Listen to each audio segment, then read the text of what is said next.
Bueno, en la última lección hablamos de la importancia de construir una teología sistemática con la fundación de una teología exegética, bíblica y histórica. Por esa razón vamos a comenzar hablando de la doctrina de las Escrituras. En algunas teologías sistemáticas comienzan con Dios, otros con la Biblia. En nuestro caso vamos a comenzar con la Biblia, es decir, la revelación de Dios a nosotros. Y como cristianos creemos simultáneamente que Dios es incomprensible y que Dios es conocible. Hablando de su incomprensibilidad, leemos en Job, capítulo 11, versículo 7, ¿podrás tú descubrir las profundidades de Dios? ¿Podrás descubrir los límites del Todopoderoso? En Romanos leemos en capítulo 11, versículo 33 y adelante, «Oh profundidad de las riquezas de la sabiduría y del conocimiento de Dios! Cuán insondables son sus juicios e inescrutables sus caminos, pues ¿quién ha conocido la mente del Señor? ¿O quién llegó a ser su consejero? ¿O quién le ha dado a él primero para que se le tenga que recompensar?» Entonces no podemos comprender las profundidades de nuestro Dios. En este sentido, la teología es diferente que cualquier otro tema podríamos estudiar. Como Luis Berkhoff, un teólogo, ha dicho, en el estudio de todas las demás materias, el alumno se sitúa por encima de la materia y la estudia y saca todo lo que puede de esta materia. Y estamos agradecidos por esto, ¿no? Cuando llegamos al médico, por ejemplo, agradecemos que, bueno, ojalá haya dominado el tema de la medicina, del cuerpo, que ha mirado todo lo que la medicina tiene para ofrecer y lo ha considerado y comprendido. Pero cuando queremos estudiar Dios, cuando queremos conocerlo realmente, es al revés.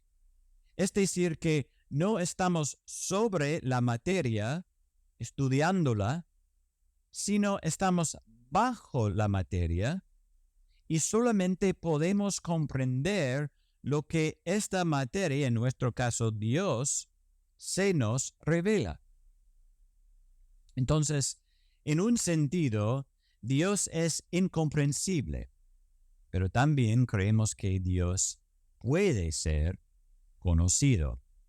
Jesús mismo dijo en Juan capítulo 17, versículo 3, «Y esta es la vida eterna, que te conozcan a ti, el único Dios verdadero, y a Jesucristo, a quien has enviado». También en 1 Juan capítulo 5, versículo 20 leemos, «Y sabemos que el Hijo de Dios ha venido y nos ha dado entendimiento a fin de que conozcamos a aquel que es verdadero. Y nosotros estamos en aquel que es verdadero y en su Hijo Jesucristo. Este es el verdadero Dios y la vida eterna». Entonces podemos afirmar estas dos verdades. Dios es incomprensible, pero también nuestro Dios es conocible. Podemos conocer a Dios. Pero la pregunta es, ¿qué y cómo? Es decir, ¿qué podemos saber acerca de Dios y cómo podemos saberlo? Acá necesitamos entender que podemos conocerlo en la medida en que se nos revele. Si Dios no se nos revela, no podríamos conocerlo. Pero gracias a Dios, Dios se nos ha revelado. Y hay diferentes tipos de revelación. Los teólogos hablan tradicionalmente de dos tipos de revelación que vamos a examinar, pero Muchos de los reformadores y otros han hablado de un tercer tipo de revelación que también vamos a considerar. Entonces, las tres formas o medios de revelación son la general, la especial y la revelación aplicada. Entonces, primero es la revelación general. Bueno, cuando hablamos de la revelación general, nos referimos a cómo Dios se revela a través de la naturaleza o en la conciencia humana o en su cuidado providencial del mundo cada día. Y hay muchos lugares en la Biblia que se refieren a este tipo de revelación. Salmo 19, 1 a 2, que dicen: los cielos proclaman la gloria de Dios, y el firmamento anuncia la obra de sus manos. Un día transmite el mensaje al otro día, y una noche a la otra noche revela sabiduría. Entonces, en Salmo 19, 1 a 2, vemos que mirar la creación nos muestra algo sobre Dios, su gloria, su creatividad y su poder para crear de nada. Y también vemos en la creación la sabiduría de Dios. No solamente en Salmos vemos, es también en Hechos capítulo 14, versículo 17. Dios no dejó de dar testimonio de Él mismo, haciendo bien y dándoles lluvias del cielo y estaciones fructíferas, llenando sus corazones de sustento y de alegría. Entonces, el hecho de que Dios envíe la lluvia revela su propia existencia, pero también revela su bondad. Entonces, la revelación general se refiere a la verdad de que la creación en sí testifica a la eternidad de Dios, su poder, su sabiduría, su personalidad, su bondad y también su autoridad. Y debido a que Dios hizo al hombre a su imagen, también hay revelación de Dios en la naturaleza del hombre. Así que la creación no nos dice cómo salvarnos, pero sí nos habla del Dios del universo. Y es una forma que Dios ha elegido en su bondad para revelarse a la humanidad. Bavinck, un teólogo holandés, dijo: crear, sostener y gobernar juntos forman una única y poderosa revelación continua de Dios. Cada día la creación nos muestra que hay un Dios y que es poderoso. Entonces, en la creación, Dios sigue revelándose de generación en generación. Entonces, esto es la revelación general. Pero también hay revelación especial. Si pensamos en la creación con Adán y Eva, Dios no solo se reveló a ellos a través de lo que Él creó, sino que también se comunicó con ellos con palabras, con su voz. Les dijo lo que quería que hicieran. Leemos una y otra vez en las Sagradas Escrituras: y Dios dijo. Dios dijo. Y eso es lo que llamamos revelación especial. Dios utiliza las palabras para comunicar su voluntad a su pueblo. Y después de hablar de la revelación de Dios a través de la naturaleza, David en el mismo Salmo 19 escribe sobre la palabra de Dios. Esto es en Salmo 19, 7 a 9. De nuevo, el mismo Salmo que ya leímos sobre Dios en la creación, dice: la ley del Señor es perfecta, que restaura el alma. Está hablando de la palabra de Dios. Dice: El testimonio del Señor es seguro, que hace sabio al sencillo. Los preceptos del Señor son rectos, que alegran el corazón. El mandamiento del Señor es puro, que alumbra los ojos. El temor del Señor es limpio, que permanece para siempre. Los juicios del Señor son verdaderos, todos ellos justos. Entonces ahora tenemos esta revelación especial, las palabras de Dios, guardada para nosotros en la Biblia. Tenemos la creación, que es una forma en que Dios puede y se revela a sí mismo, pero no nos ha dejado sin saber claramente su voluntad. La ha revelado claramente en su palabra en la Biblia. Y vamos a hablar sobre la naturaleza exacta de la Biblia en un momento. Pero es importante saber que Dios ha elegido revelarse a través de su palabra, y esto es la revelación especial. Pero como dije, los reformadores también hablaron de un tercer tipo de revelación, y esto es la revelación aplicada. Cuando alguien ve la obra de Dios en la creación y lee la Biblia, la revelación especial de Dios, ¿es eso una garantía de que verá a Dios por lo que es, se arrepentirá y creerá en la salvación? En otras palabras, ¿la revelación general y la revelación especial son suficientes para la salvación? Tenemos que entender que el pecado tiene un efecto cegador sobre nosotros. En Romanos 1, que leímos antes, donde Pablo habla de cómo Dios se revela en la naturaleza, él dice que los hombres han suprimido la verdad por su injusticia.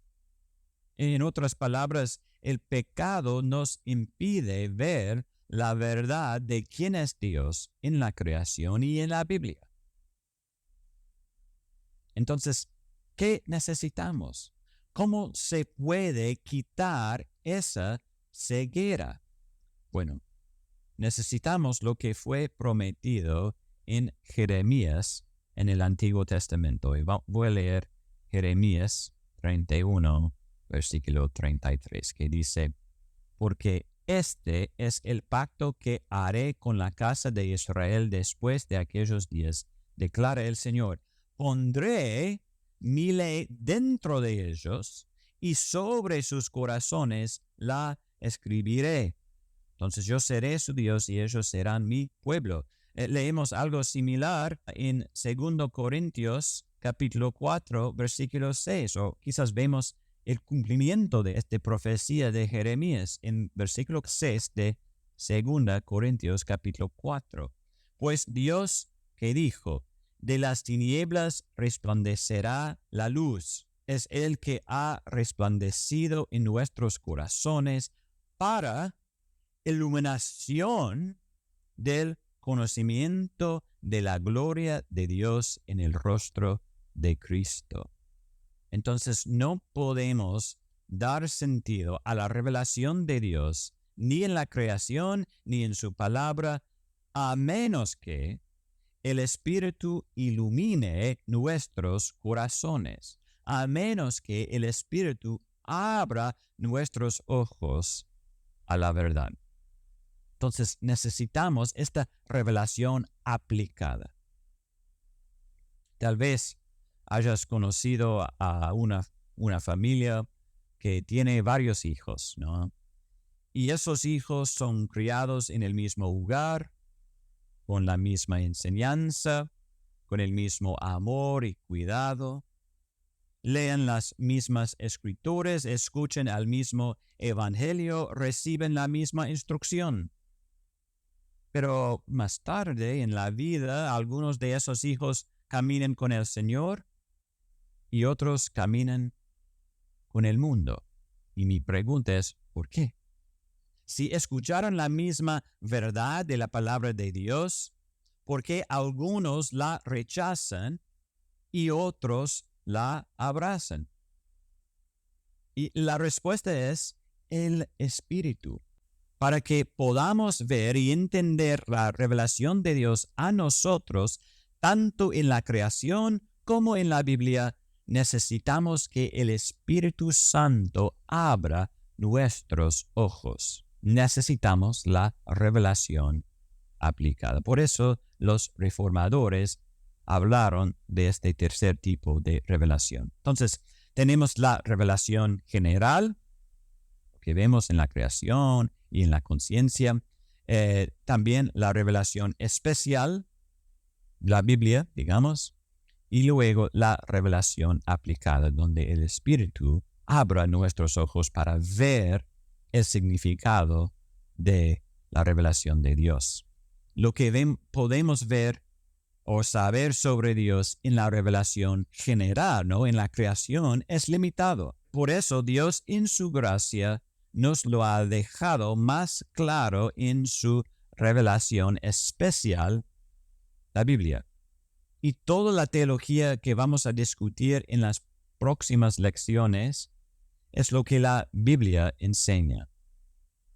Por lo tanto, necesitamos entender algunas doctrinas sobre la Biblia misma.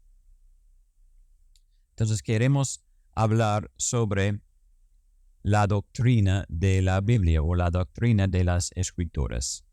Y la opinión de Dios sobre su Biblia, sus palabras, se puede dividir en 4 categorías: la autoridad de las Escrituras, la claridad de las Escrituras, la necesidad de las Escrituras y la suficiencia de las Escrituras. Y vamos a comenzar con la autoridad de las Escrituras. Bueno, la Biblia es la palabra de Dios, por lo tanto, desobedecer o no creerla es hacer lo mismo con Dios mismo. Entonces, desobedecer la palabra de Dios es desobedecer a Dios, porque es su palabra.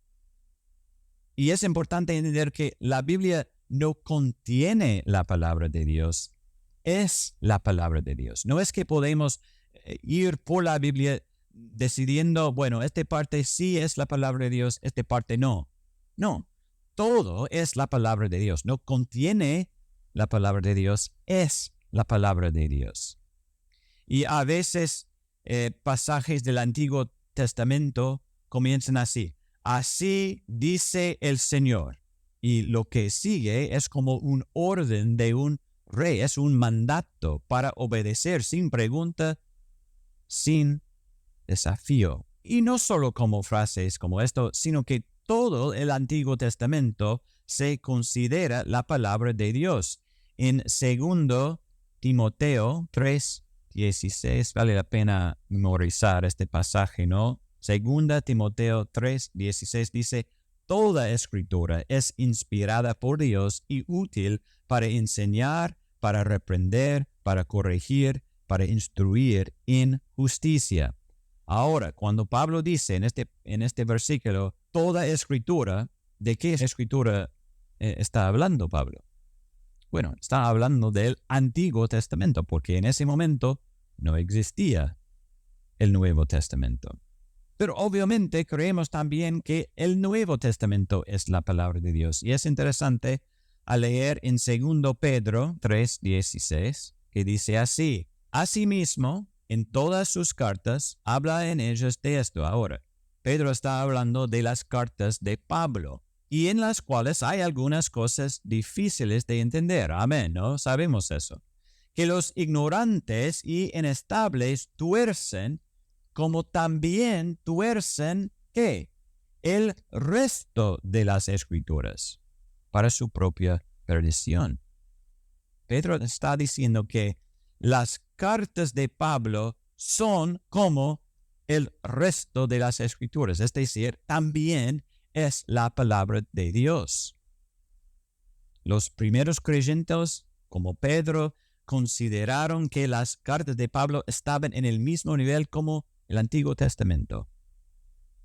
En otras palabras, los consideraban las mismas palabras de Dios. También podemos ver en 1 Timoteo 5:18, y en este versículo vamos a leerlo, pero en este versículo Pablo cita dos versículos, uno del Antiguo Testamento y uno del Nuevo Testamento. Dice así: porque la Escritura dice, no pondrás bozal al buey cuando trilla. Esto es una cita de Antiguo Testamento, Deuteronomio 5, versículo 4.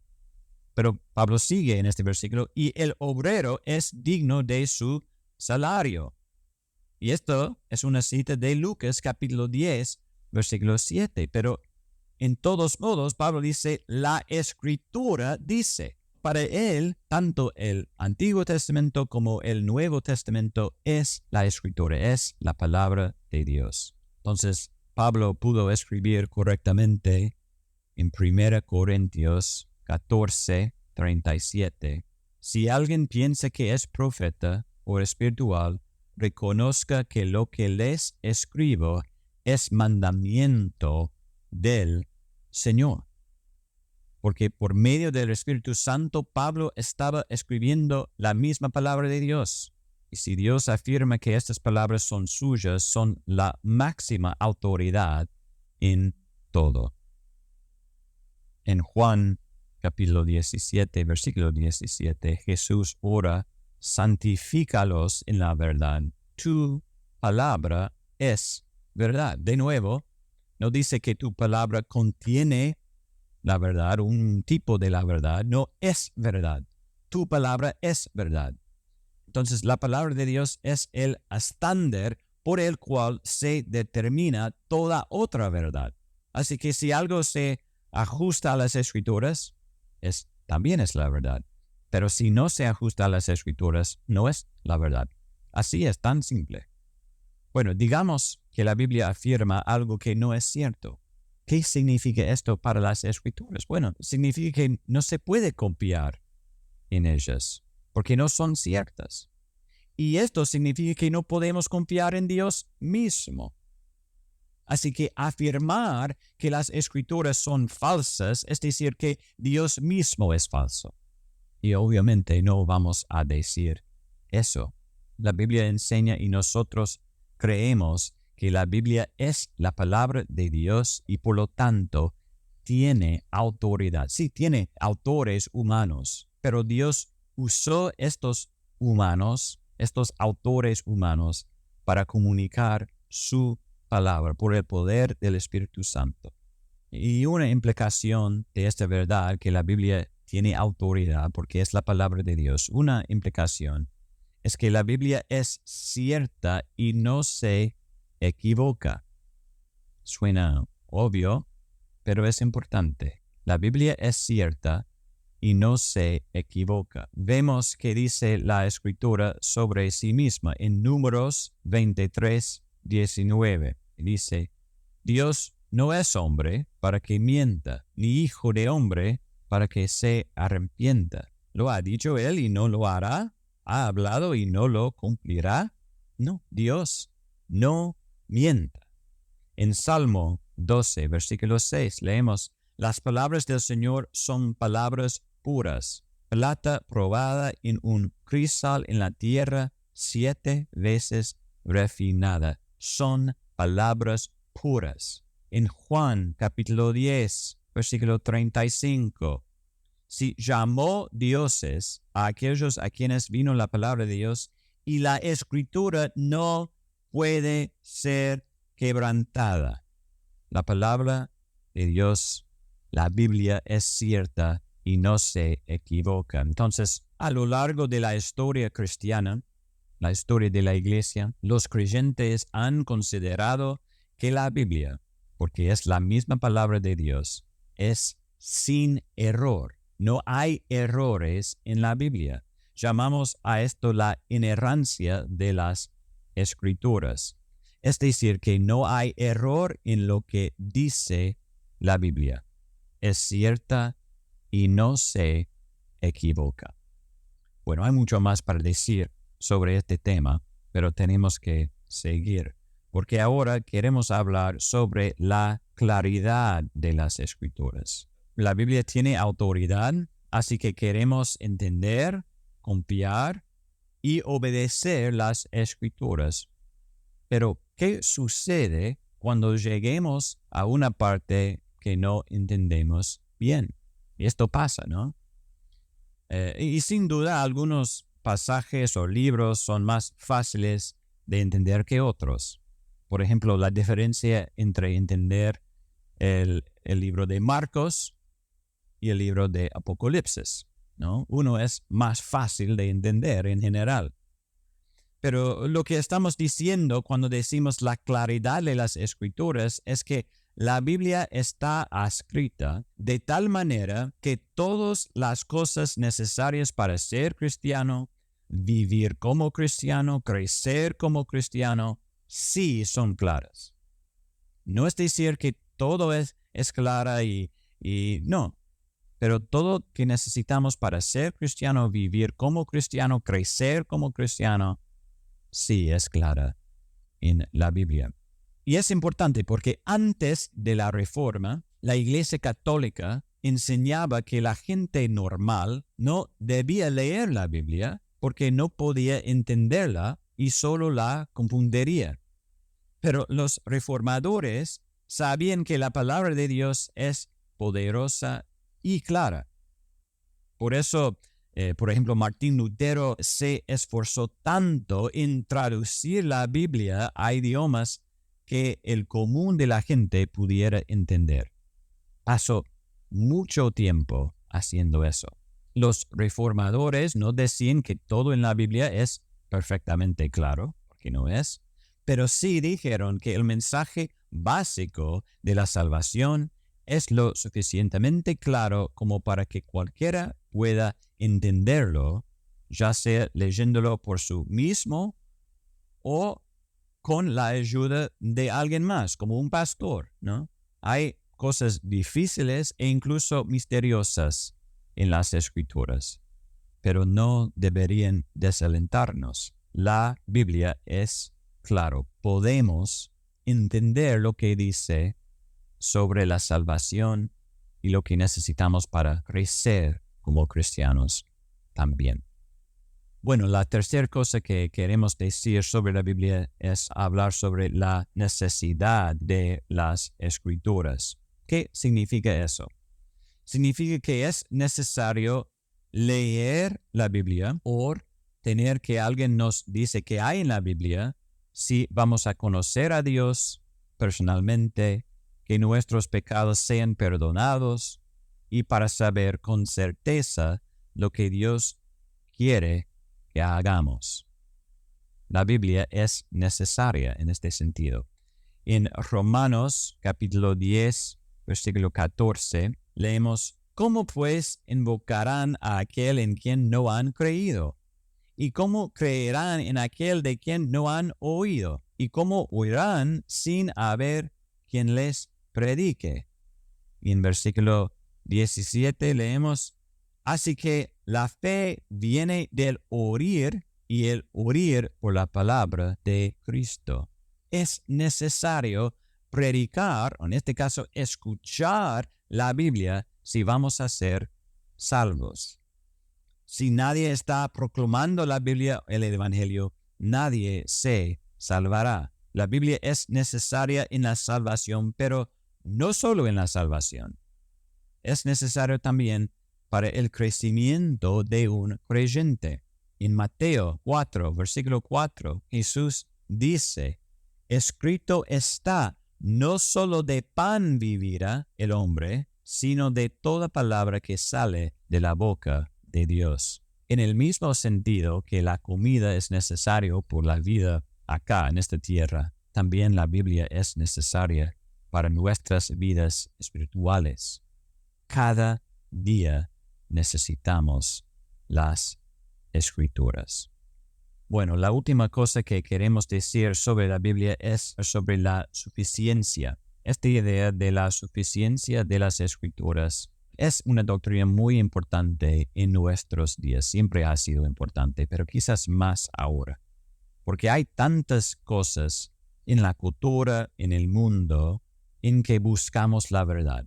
Y la suficiencia de las Escrituras significa que en las Escrituras tenemos todas las palabras de Dios que necesitamos. En las Escrituras tenemos todas las palabras de Dios que necesitamos. No debemos tratar de añadirles ni quitarles nada. Aunque los creyentes del Antiguo Testamento no tenían una revelación completa, tenían todo lo que Dios pretendía que tuvieran en ese momento. Y para nosotros hoy la Biblia tiene todo lo necesario para ser cristiano, vivir como cristiano, crecer como cristiano de nuevo. La Biblia tiene instrucciones que nos equipan para toda buena obra, como dice en 2 Timoteo 3:17. Y eso es lo que queremos decir con esta idea de la suficiencia de las Escrituras. Así que solo en la Biblia buscamos y encontramos la palabra de Dios para nosotros. Y deberíamos estar contentos con eso y lo que encontramos en la Biblia. Aunque puede ser que la Biblia no responda a todo completamente o de la manera que queremos, la Biblia es donde encontramos lo que Dios quiere que sepamos y hagamos. Y cuando no encontramos una respuesta específica a una pregunta específica que tenemos, no somos libres de agregar a los mandamientos de las Escrituras. No podemos leer en ello lo que deseamos que diga o cambiar la interpretación para que se adapte mejor lo que nosotros queremos, no.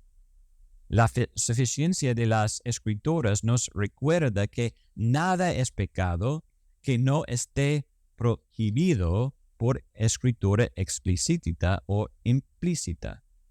Entonces no podemos agregar prohibiciones cuando creemos que las Escrituras no son lo suficientemente claras. Solamente lo que la Biblia dice es pecado, es pecado. A veces se dice que la Escritura es suficiente para la teología, pero nada más. ¿Pero es eso cierto? Dicen que, bueno, la Biblia no es suficiente para la ciencia o la historia o la política o para arreglar mi auto. Pero esa idea malinterpreta la suficiencia de las Escrituras. Recuerden, la Escritura es suficiente como palabra de Dios. Nos da todas las palabras de Dios que necesitaremos. Así, la Escritura contiene toda la palabra de Dios que necesitamos para la teología y también para la ética, la política, las artes, la consejería bíblica y también el arreglo de autos. ¿Cómo puede ser? Bueno, en todos estos ámbitos de la vida también necesitamos conocimientos ajenos a la Biblia. Incluso para estudiar la Biblia o estudiar la teología necesitamos conocimientos ajenos o afuera de la Biblia. Los teólogos que quieren estudiar verdaderamente la Biblia deben aprender, por ejemplo, griego. Pero la Biblia no nos enseña la gramática griega. Así que incluso para usar la Biblia necesitamos saber cosas fuera de la Biblia. Es el mismo con cosas como la ética. Por ejemplo, la Biblia no menciona el aborto. No puedes encontrar esta palabra en la Biblia. Tenemos que aprender lo que es el aborto de fuentes extrabíblicas. Las Escrituras sí dicen algunas cosas sobre el asesinato y sobre la vida humana no nacida. Entonces, cuando juntamos los principios bíblicos con nuestro conocimiento extrabíblico de lo que es el aborto, resulta obvio que no asesinarás implica no abortarás, ¿no? Entonces, de esta forma, podemos ver que sí, la Biblia es suficiente para decirnos que no deberíamos hacer abortos. El punto básico que hay que recordar aquí es que ningún tipo de conocimiento ajeno a la Biblia es digno de ser añadido a las Escrituras, sea alguna tradición de la Iglesia Católica o una profecía de una persona en nuestro día. No puede ser añadido a las Escrituras. La suficiencia de las Escrituras significa que en la Biblia tenemos todas las palabras de Dios que necesitamos. Bueno, hermanos, la Biblia tiene autoridad, es clara, es necesaria y es suficiente. Y si todas estas cosas son ciertas, entonces, hermanos, debemos leer la Biblia y estudiar la Biblia. Bueno, quiero terminar con algunas preguntas para reflexionar sobre esta lección. Primero, ¿por qué la revelación general y la revelación especial no son suficientes? Hablamos sobre este tema, así que ¿por qué no son suficientes?